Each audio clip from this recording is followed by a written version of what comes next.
Questions for Coach? Coach, I'll just ask you, I mean, obviously your team, incredibly resilient effort there against, the number 15 team in the country. Just talk about, it's 4 points there right in the final minute. So just kind of talk about their performance overall. Yeah, it's like in a 40-minute game, there's 10 4-minute games. There's 20 2-minute games. You can kind of break down into segments. Of course, football has kind of got the advantage. These are our offensive possessions, these are our defensive possessions, these are special teams, basketball. So I've always kind of thought of it as like minutes. We talked to every team we've ever coached since Fort Scott was like there's 10 4-minute games. And I thought tonight in several of those 4-minute games, including at the end of the game, I thought we played hard enough and well enough to have some success. But there's just too many segments, too many back-to-back possessions, too many kind of self-inflicted mistakes. And, the higher your talent level, the more mistakes you can make. And so a lot of this stuff just continues to be self-inflicted. Yeah, Coach, talking about that. In the first half, you guys shot 41%, second half 59%. What did you say at halftime? What did you change to make that happen? Yeah, I thought we played a low turnover game. I think we only had 4 turnovers in the second half. We enjoyed playing at that pace tonight. It's the pace we'd like to play at. Be a fair question for some of you guys to ask our players sometimes, because you guys know that I never stand up and tell the guys to slow it down. But this is one of the slowest paced teams we've ever had, and we're just pleading with the guys to play faster. I think tonight we did a better job of that. I just think offensively, and obviously late in the game, we got really aggressive, and we've got to find that balance. In the first 4 minutes of the game, how can we get these guys to play aggressive? So, but a huge recognition of the guys that were in there at the end. I mean, that was fun to coach. I'm sure it was fun to watch. That's what we're used to being about. It's Ole Miss basketball, and so I think that contributed us to having a 50, whatever it was in the second half. The basket opened up for us late, but I think give our guys credit because we got really aggressive. Speaking of the second half at Wardo, all of his points came in the second half. Just talking about him, he was really good. Yeah, it was great to see. First thing I'm going to do tomorrow morning is make sure I reach out to Klafke. He had earned a right to start the game tonight, but obviously the way he played in the second half was just, an aggressiveness and a confidence that we need. And we talked about it before. It hasn't been an ideal situation to this point in the season with no rotation. And so, I've said it many times to our team. We know Klafke's going to play hard. We know the effort's going to be there. And as he continues to produce and play better, I think he could end up having a really good rest of the season. But I thought he was aggressive tonight. He was in tune. A lot of respect for Klafke. He's deserving of the extended minutes, and he'll continue to get that. Talking about your rotation, tonight you had 4 guys with over 22 who were right there at 19. You starting to see that come together a bit more? We talking minutes? Yes, sir. Yeah. I don't know. Trying to think if anything was accomplished tonight. And obviously Klafke played with a lot of confidence. Zach Day got an opportunity tonight, and we just continue to make practices as competitive as we can, evaluate everything in an objective manner, have open conversations with our players on what's expected. It starts with attitude, effort, and body language. Again, at the end of this game, it's the most fun I've had in a long time. I hadn't had that much fun since Sean Padula was playing for us, and Matt Morrell, and Jamie Brakefield, and Juju, and Dre Davis, and Barnes. But no, tonight, I don't know what to see what the film looks like, but again, guys are getting opportunities. We just need players to produce more, as well as our coaching staff. Our coaching staff has to do a better job as well.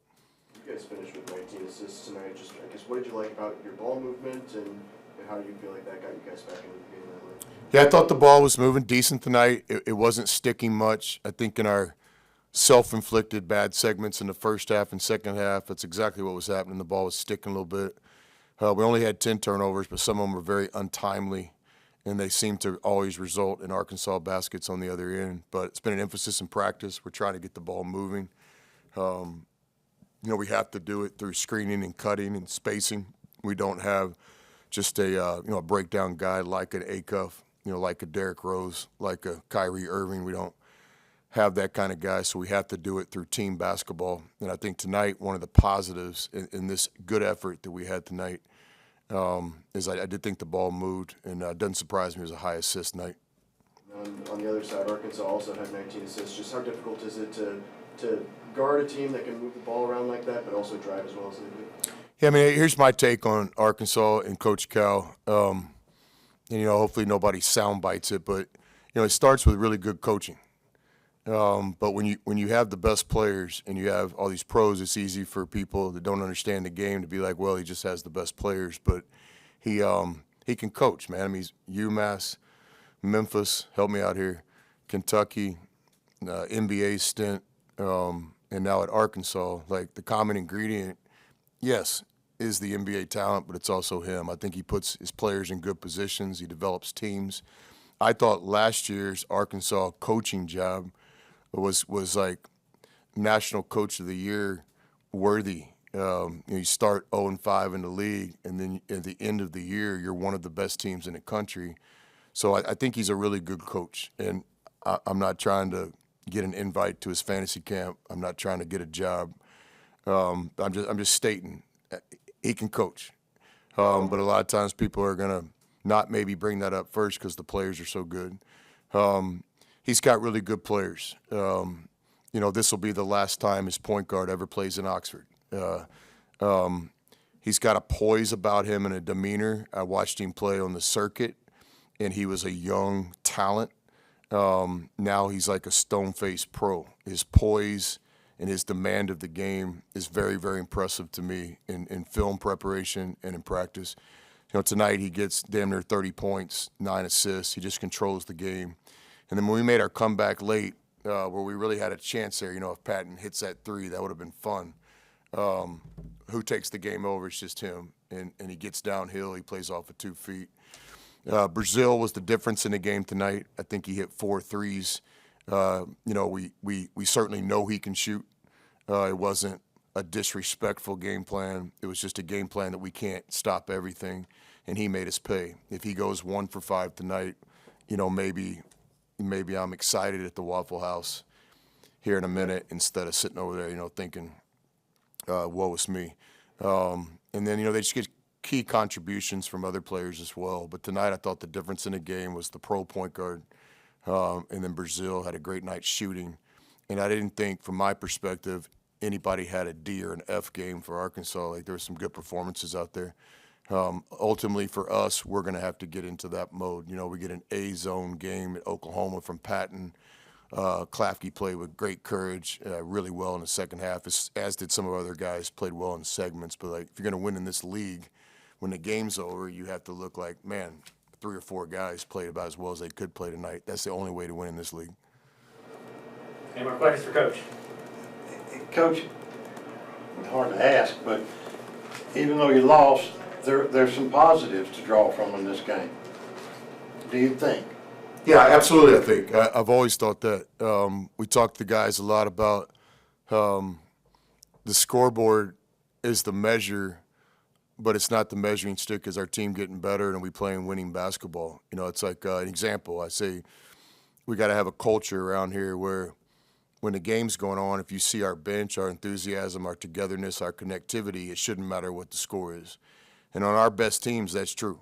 Other team can be on an 8-0 run, we can be down 11, but you look at our bench and we look like we're having fun and we're connected. So it's the same thing with the basketball game. You got to recognize when you're doing things well, and you got to double recognize when there's some things to clean up. So, it ain't no moral victories around here. That's not a coaching cliche. It's just true. But it's also not just all doom and gloom. We got an opportunity to get back to work tomorrow. Got a home game on Saturday. We're playing in the best league in college basketball. I think for the most part, our guys are connected, and the care factor is still there. So I hurt for those guys. We're in the middle of a really, really hard time right now. But welcome to life. Like, zero victim mode around here. We just gotta keep competing. And along the way, we do have to have some fun and find some value, and we'll do that tomorrow. We'll certainly show all the mistakes that we got to correct, but we will also show the things that allowed the second half comeback, the things that allowed our crowd to basically giving our guys a standing ovation late in the game. So it was exciting to see. So tonight, disappointing we didn't win, but also recognizing that maybe our team got a little bit better tonight.